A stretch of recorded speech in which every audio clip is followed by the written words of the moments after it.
Plein feu le vrai débat qui continue, les municipales, les élections, le second tour dimanche prochain, 30 mars, un premier tour marqué par l'abstention.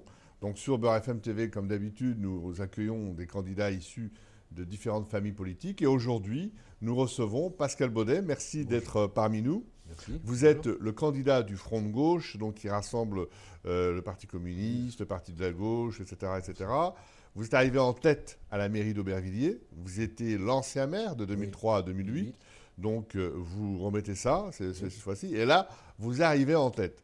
Donc, tout de suite, d'abord, un petit mot sur l'abstention.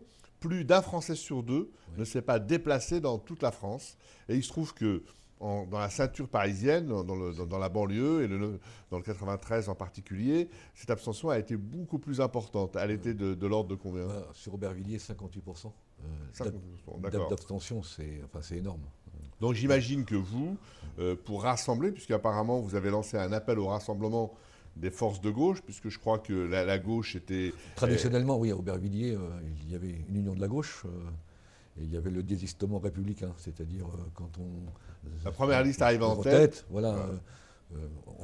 Il y avait une fusion possible, en tenant compte du résultat du premier tour.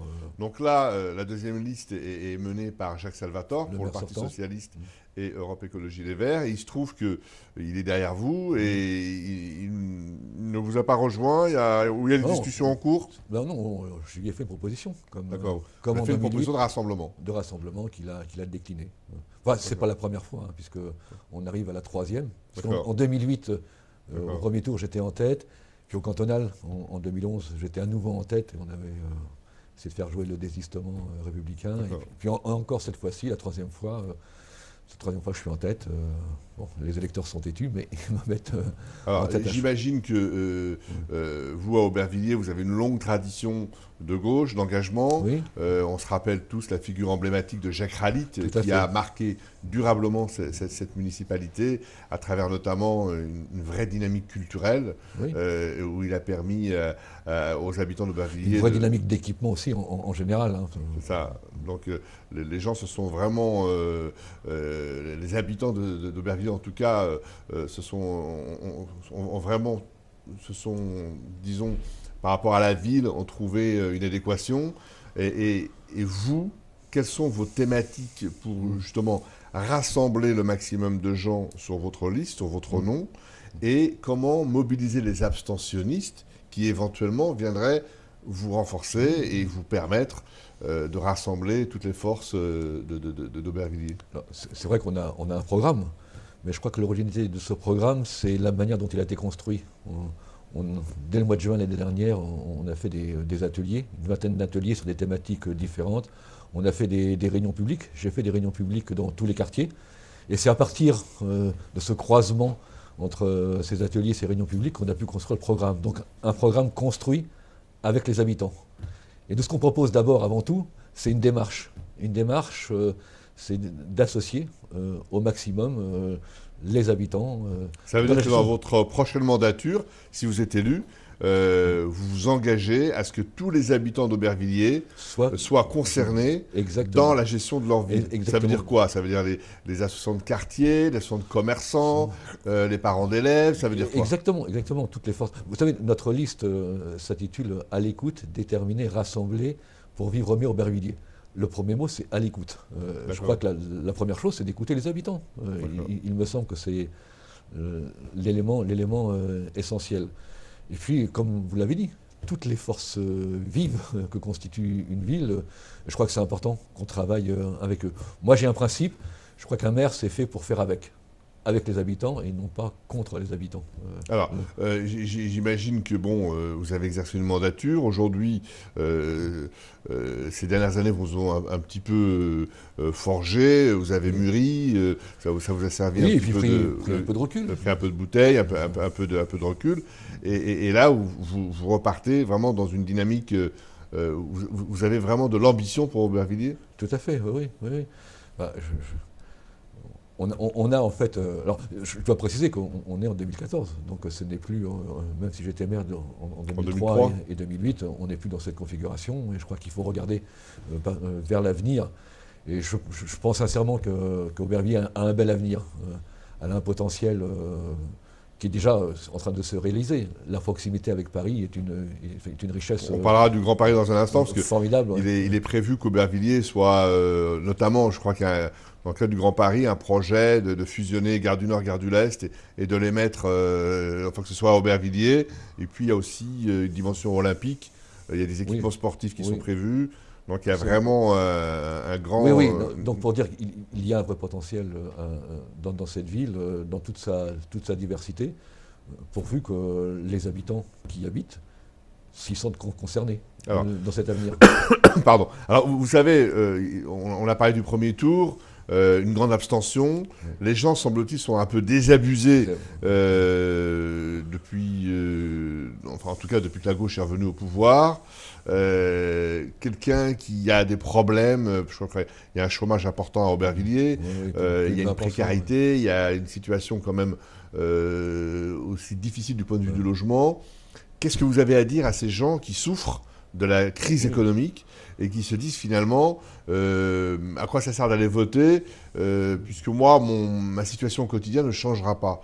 Qu'est-ce que vous avez à leur dire pour les faire bouger pour dimanche prochain, pour leur dire allez-y parce que c'est de votre avenir dont il est question, allez voter. Comment vous pouvez les mobiliser? Vous l'avez dit, hein, il y a une situation à l'échelle de notre pays, mais plus largement à l'échelle mondiale où des gens ont du mal à vivre tout simplement. Quand je dis vivre, c'est trouver un logement, manger. Subvenir au minimum vital. Subvenir au minimum vital. Vous savez, on annonce à la radio ou à la télévision, il y a 8 millions de personnes en France qui vivent sous le seuil de pauvreté. Mais ce n'est pas une chimère, ce sont des vrais gens. Et ils habitent, en particulier, il y en a quelques-uns qui sont aussi dans nos villes. Alors, moi, je comprends, hein, quand on a d'abord des urgences à régler, est-ce que choisir entre tel et tel candidat, est-ce que c'est la priorité bon. Ceci dit, une ville, je crois que c'est important.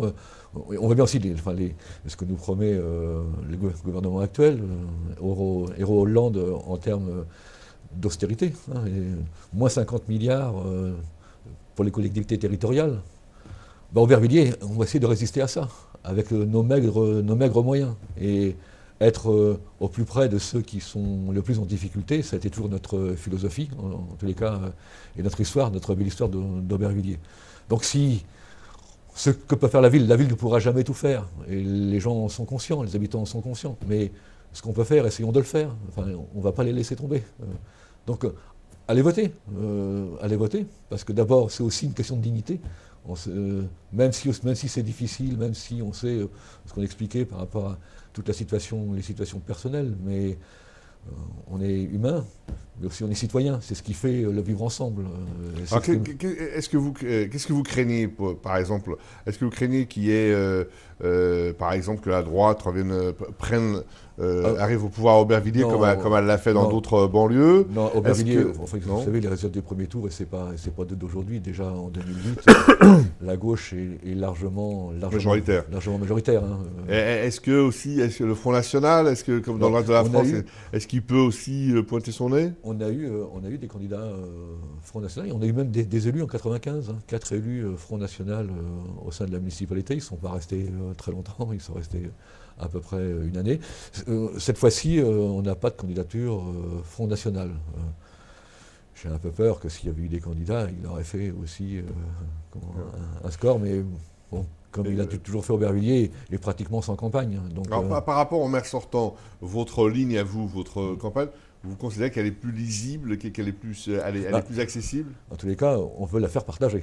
Je crois qu'un des reproches qui est fait au maire sortant, c'est qu'on n'arrive pas à comprendre où il veut aller. Quelle est son ambition pour Aubervilliers. Moi, j'ai quelques idées, mais peu importe, l'important, c'est ces quelques idées, c'est est-ce qu'elle est bien partagée avec les habitants? Est-ce que les habitants ne peuvent pas devenir des co-constructeurs, des co-élaborateurs du projet d'Aubervilliers de demain? C'est un peu le pari qu'on fait. Et je pense que c'est là où il y a une première différence. Alors, on a parlé du Grand Paris en introduction de l'émission. Aubervilliers dans le Grand Paris, c'est quelque chose. Donc c'est Paris, ça devient Paris. Bien sûr. Donc j'ai coutume de dire que Paris, c'est nous aussi, parce que Paris, c'est notre capitale. Bien sûr. Et la capitale, ça appartient à tout le monde. Ça appartient à tout le monde. Donc, et là, dans le Grand Paris, on ne verra plus si on est à Saint-Michel ou si on est au fort d'Aubervilliers, ou si on ne le verra plus très bien, puisque Paris ira de Clichy-sous-Bois au Havre. Donc finalement, tout ça va bouger. Je sais que dans les discussions qu'on a eues justement dans les réunions publiques, pour préparer la campagne, c'est une question qui est revenue. Mais les gens en disant, mais Aubervilliers au milieu de tout ça. Et même si je crois que la population est prête à coopérer. C'est vrai qu'il y a un train du développement où Aubervilliers ne doit pas rester sur le quai. Et on ne peut pas regarder ce qui se développe et Aubervilliers ne se développe. Resterait comme sur le quai d'une gare. Mais en même temps, ils disent oui, mais Aubervilliers, c'est nous. On a une personnalité. On a une histoire. Comment faire que cette histoire aussi perdure, y compris dans le cadre du Grand Paris. Alors, vous parlez d'histoire. On ne peut pas terminer cette émission sans parler du brassage d'Aubervilliers. Oui. Aubervilliers est une ville d'immigration. Historique. Notamment l'immigration d'origine maghrébine, d'origine algérienne. Et même avant ça, italienne, espagnole, et même encore avant, bretonne, alsacienne. Voilà, donc une ville de brassage. Et vous, votre liste aussi, c'est une liste du vivre ensemble. C'est-à-dire de la lutte contre les inégalités, contre tous les racismes, contre tous les intégrismes, contre... Front de gauche, enfin... Pour le mieux vivre ensemble, qu'est-ce que vous prenez? Oui, vivre ensemble, il faut que ça se voit. Et dans une élection municipale, il faut regarder quels sont les candidats qui sont sur la liste. Et je crois que cette liste représente toute la diversité historique d'Aubervilliers. Je rajoutais d'ailleurs aussi, non seulement avec les anciens, mais aussi avec les jeunes. Si notre liste est renouvelée à 66% par rapport à 2008, elle comporte 30% de jeunes de moins de 35 ans. Et ça aussi, c'est un signe qu'on veut donner. Donc une mise de la diversité et du renouvellement générationnel. D'accord. Et donc, vous avez vraiment de l'ambition pour Aubervilliers. Vous voulez en faire un des meilleurs endroits où une participation des habitants à la gestion de leur vie. Voilà, comme l'intitulé de notre liste, vivre mieux à Aubervilliers. D'accord.